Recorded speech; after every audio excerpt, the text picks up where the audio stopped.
Hello class, welcome to Profound IAS. Profound IAS में आप सभी का स्वागत है। आज की क्लास में हम डिस्कस करने वाले हैं नोरोवायरस के बारे में।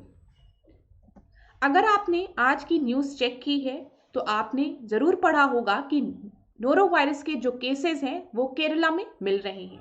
देखिए, इंडिया टुडे की न्यूज़ है नोरोवायरस आउटब्रेक रिपोर्टेड इन केरलास एराकुलम। यहाँ पे द हिंदू की न्यूज़ है norovirus infection confirmed in 2 schools in Kerala. Norovirus outbreak confirmed in Kochi school. तो यहाँ पर आज की क्लास में हम डिस्कस करने वाले हैं नोरोवायरस है क्या, उसके सिम्टम्स क्या हैं, प्रिकॉशन क्या है। तो चलिए आज की क्लास स्टार्ट करते हैं मेरे साथ ऐश्वर्या सिंह के साथ। सबसे पहले हम जानते हैं नोरोवायरस के बारे में। Norovirus is very contagious virus that causes vomiting and diarrhoea. Norovirus एक कंटेजियस वायरस है, मतलब ये एक पर्सन से दूसरे पर्सन में बहुत तेजी से स्प्रेड हो सकता है, इजिली स्प्रेड हो सकता है। अब आप ऐसा सपोज करिए कोई एक पर्सन है जो कि इन्फेक्टेड है नोरोवायरस द्वारा। यहाँ पर वो छींका और छींकने के कारण कुछ पार्टिकल्स किसी सरफेस में गिरे, दूसरा पर्सन आया, उसने वहां पे हाथ रखा और उसी हाथ से कोई चीज कंज्यूम कर ली, तो वो भी नोरोवायरस से आपका इन्फेक्ट हो जाएगा। ठीक है। People of all the ages can get infected and sick with norovirus. तो यहाँ पर कोई भी एक स्पेसिफिक एज नहीं है, यहाँ पे सारे एज के लोग नोरोवायरस से इन्फेक्ट हो सकते हैं।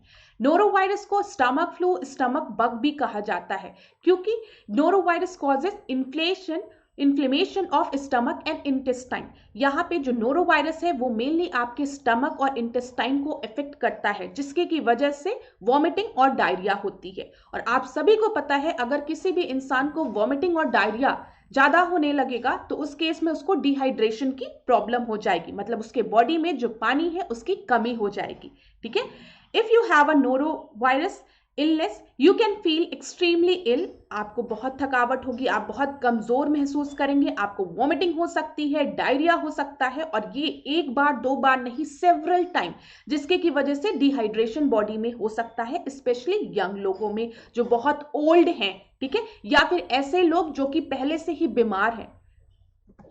अब चलिए हम और चीजों को देखते हैं। Norovirus outbreak are really serious, it can spread fast if the proper precaution are not taken. मैंने अभी आपको बताया है कि नोरोवायरस जो है वो एक कंटेजियस वायरस है जो कि बहुत तेजी से स्प्रेड हो सकता है।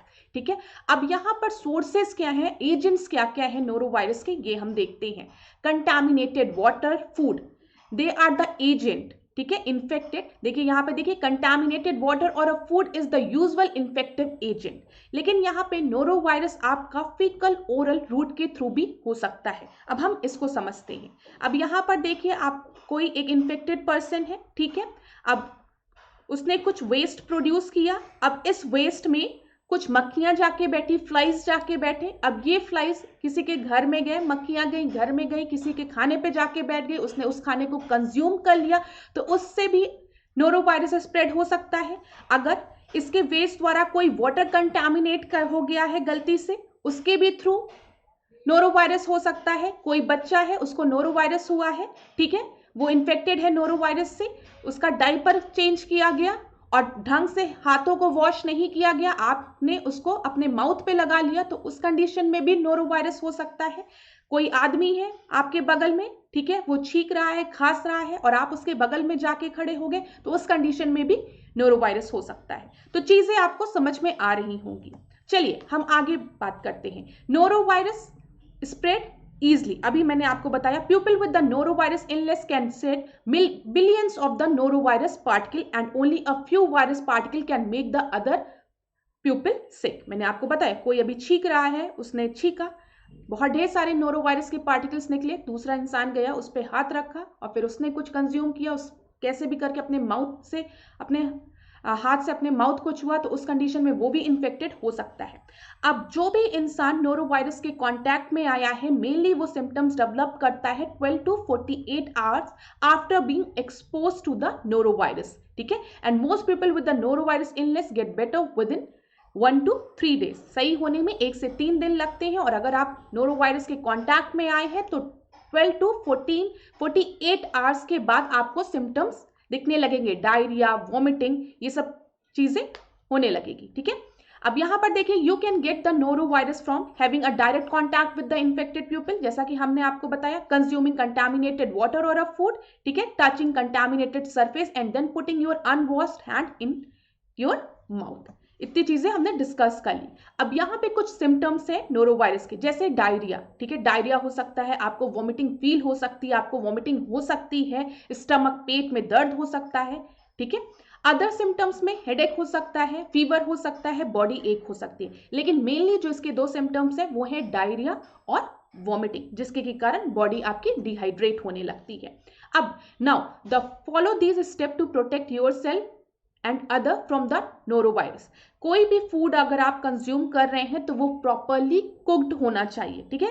मेनली थोड़ी देर में हीट में रख के या स्टीमिंग करने पे वो आपका इनफ नहीं है। कोई भी फूड जो मार्केट से आ रहा है, वेजिटेबल जो मार्केट से आ रहा है, अगर उस एरिया में नोरोवायरस स्प्रेड हो रहा है तो आपको उस फूड को प्रॉपरली कुक करना है।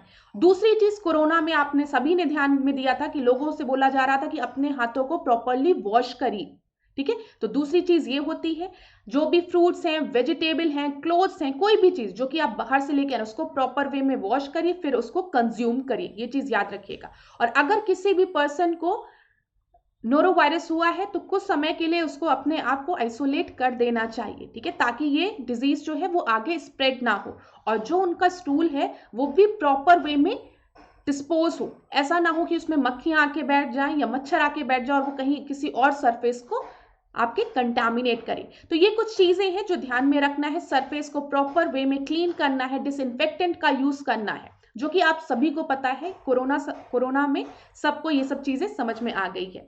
अच्छा, अब क्वेश्चन ये बनता है कि नोरोवायरस को डिटेक्ट कैसे किया जाता है। तो norovirus can sometime be detected in a stool specimen, ठीक है।